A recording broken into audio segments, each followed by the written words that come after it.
নয়াবস্তি এলাকার এই বাড়িতেই ১৯৪৫ সালের ১৫ই আগস্ট জন্মগ্রহণ করেন খালেদা খানম পুতুল। দেশ ভাগ হওয়ার আগে এখানেই ছিল তার পরিবার, পড়াশোনার শুরুও এখানেই।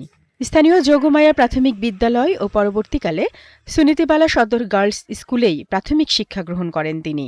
শোক সন্তপ্ত পরিবারের প্রতি গভীর সমবেদনা জ্ঞাপন করছি আমাদের বিদ্যালয়ের পক্ষ থেকে, এবং কারণ ইতিহাস থেকে জেনেছি যে তিনি এই বিদ্যালয়ে বেশ কিছুদিন পড়াশোনা করেছিলেন। ১৯৪৭ সালের দেশভাগের পর খালেদা জিয়ার পরিবার দিনাজপুরে চলে যায়, যা পরবর্তীতে স্বাধীন বাংলাদেশের অংশ হয়।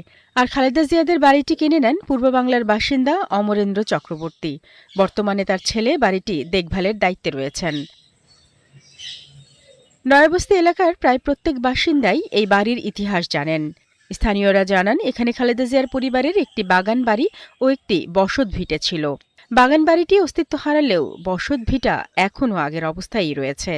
খালেদা জিয়ার আত্মীয় স্বজন ভারত সফরে এসে এই বাড়িটি পরিদর্শন করেন।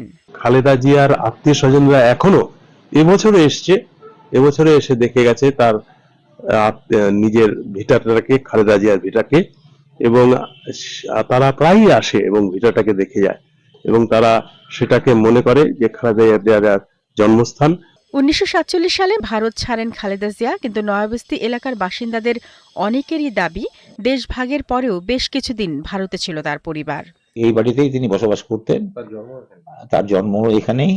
আর এখানে যোগমায়া স্কুল, যেটা আপনারা যারা নয়াবস্তিতে আছে, সেখানে তিনি ক্লাস 3 পর্যন্ত পড়াশোনা করেছেন বলেই আমরা শুনেছি। জন্ম ভারতে হলেও দেশভাগের পর বাংলাদেশে চলে আসায় খালেদা জিয়া বাংলাদেশের নাগরিক হিসেবেই বেড়ে ওঠেন।